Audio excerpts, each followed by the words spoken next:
दोस्तों, ये कहानी हमें हमारे एक सब्सक्राइबर अंकित ने भेजी है, जो नोएडा के सेक्टर 62 में एक आईटी कंपनी में नाइट शिफ्ट में काम करता था। मैं अंकित हूं और जो मैं आपको बताने जा रहा हूं वो मेरे साथ सच में हुआ है।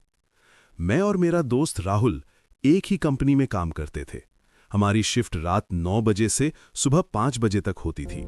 ऑफिस काफी बड़ा था, लंबा सा फ्लोर, चारों तरफ क्यूबिकल्स और बीच में कांच के केबिन्स।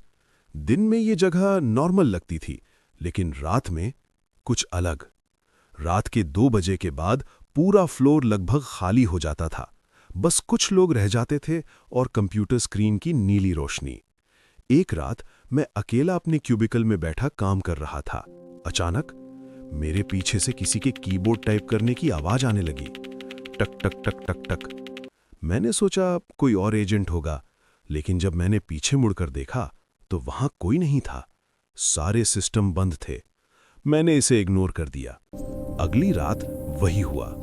इस बार आवाज और साफ थी, जैसे कोई बहुत तेजी से टाइप कर रहा हो। मैं डर गया और उठकर पूरा फ्लोर चेक किया, लेकिन कोई नहीं। जब मैं वापस अपनी सीट पर आया तो मेरा सिस्टम अपने आप ऑन हो गया और स्क्रीन पर एक फाइल खुली थी, लास्ट कॉल record.mp3। मैंने राहुल को बुलाया। हम दोनों ने वो ऑडियो प्ले किया। पहले कुछ सेकंड्स साइलेंस था, फिर एक लड़की की आवाज आई, हेलो प्लीज हेल्प मी। उसकी आवाज बहुत कमजोर थी, जैसे वो कहीं फंसी हो। फिर अचानक चीख और कॉल कट। हम दोनों के रोंगटे खड़े हो गए। अगले दिन हमने कंपनी के पुराने गार्ड से पूछा। पहले तो वो कुछ नहीं बोला, लेकिन बाद में उसने बताया करीब 5 साल पहले इसी ऑफिस में एक लड़की काम करती थी। वो नाइट शिफ्ट में अकेली रह गई थी और अचानक गायब हो गई। किसी को कभी उसका पता नहीं चला। उस रात मैं और राहुल दोनों ऑफिस में थे। रात के 3:15 पर अचानक सारे सिस्टम एक साथ ऑन हो गए। सारे स्क्रीन पर एक ही फाइल खुली, helpme.mp3, और अपने आप प्ले होने लगी।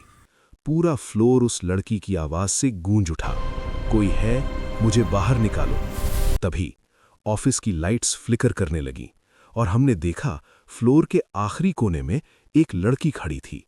लंबे बाल, सफेद शर्ट और चेहरा दिखाई नहीं दे रहा था। वो धीरे धीरे हमारी तरफ बढ़ने लगी। राहुल डर के मारे जम गया।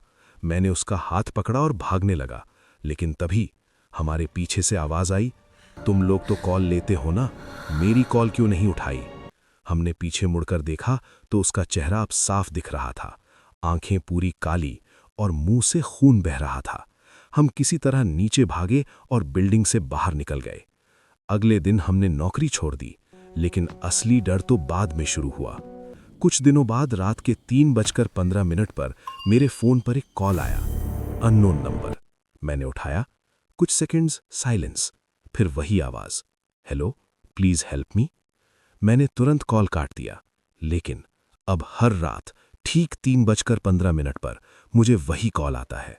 और सबसे डरावनी बात, कल मैंने हिम्मत करके उस नंबर पर कॉल बैक किया और जो सुना उसने मेरी रूह हिला दी। Welcome to support, your call is important to us. और फिर मेरी खुद की आवाज, हेलो मैं आपकी कैसे मदद कर सकता हूं। अगर आपको ये वीडियो अच्छी लगी तो हमारा चैनल खूनी अंजाम सब्सक्राइब करना बिल्कुल मत भूलना।